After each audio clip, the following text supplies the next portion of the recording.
Waziri wa fedha wa Israel Bezalel Smotrich amesema wazi kuwa jeshi la Israel litaendelea kubaki ndani ya eneo la usalama lililoundwa kusini mwa Lebanon kwa miaka mingi ijayo na kwamba halitajiondoa hata kama Marekani itatoa shinikizo la wazi la kuitaka Israel kufanya hivyo. Kauli hiyo inaashiria msimamo mkali zaidi kutoka ndani ya serikali ya mrengo wa kulia ya Israel kuhusu mustakabali wa uwepo wa kijeshi wa nchi hiyo katika ardhi ya Lebanon, wakati mvutano mpakani kati ya Israel na Hezbollah ukiendelea kuwa chanzo kikubwa cha wasiwasi wa usalama katika eneo hilo. Akizungumza katika mahojiano yaliyochapishwa mwishoni mwa wiki hii na gazeti la Marco Rishon, Smotrich alisema kuwa anaamini hakuna uwezekano wa Marekani kuitaka Israel kuondoka katika eneo hilo kwa sababu kwa mtazamo wa Washington inaelewa mstari mwekundu wa Israel katika masuala ya usalama. Kauli hiyo inaonyesha namna baadhi ya viongozi wa juu wa serikali ya Israel wanavyoona kuwa uwepo wa jeshi lao kusini mwa Lebanon si hatua ya muda mfupi, bali ni sehemu ya mkakati mpana wa muda mrefu wa kulinda mpaka wa kaskazini dhidi ya tishio la Hezbollah.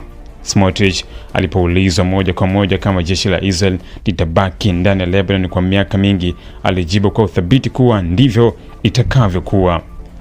Alisema anatoa kauli hiyo si kwa mtazamo wa kisiasa pekee, bali pia akiwa mmoja wa viongozi wanaohusika katika mazungumzo ya upangaji wa bajeti ya ulinzi wa Israel katika kipindi cha muongo mmoja ujao.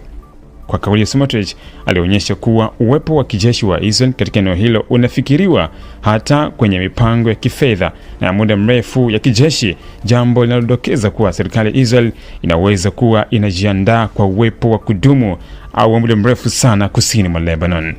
Alipohojiwa kama Israel inapaswa kujenga vituo vya jeshi na kambi kamili ndani ya hilo la usalama, Smotrich alijibu kwa msisitizo kwamba kila hatua ya aina hiyo inapaswa kuchukuliwa.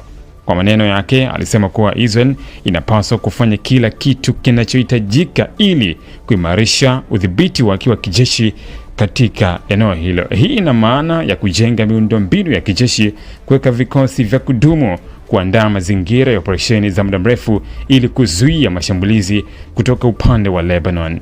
Katika maelezo yake, Smotrich alisema Israel haitatoka eneo hilo hadi pale Hezbollah itakapovuliwa silaha, na kaongeza kuwa hata baada ya hilo kutokea, bado anaamini kuna sababu za Israel kubaki huko. Kwa mtazamo wake, Israel inahitaji kila alichokiita mipaka inayoweza kutetewa, akimaanisha mipaka ambayo kwa mtazamo wa kijeshi ni rahisi kulinda dhidi ya mashambulizi ya adui.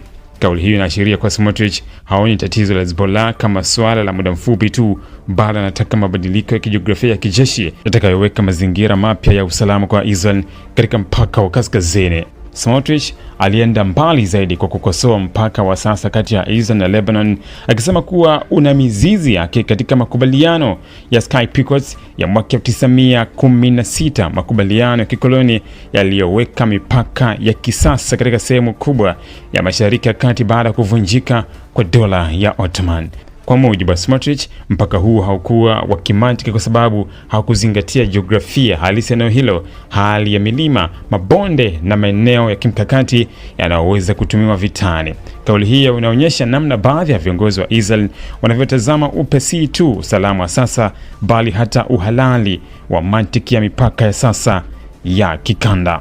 Hata hivyo, hoja kubaki ndani ya Lebanon kwa muda mrefu inabeba hatari kubwa kisiasa, kijeshi na kidiplomasia. Historia inaonyesha kuwa uwepo muda mrefu wa Israel kusini mwa Lebanon uliwahi kuwa chanzo cha mapambano makali kwa miaka mingi kabla ya kujiondoa mwaka 2000.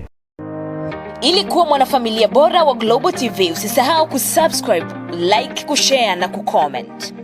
Baada ya kusubscribe, bonyeza alama ya kengele ili kupata taarifa kwa kila video inayopanda Global TV Online.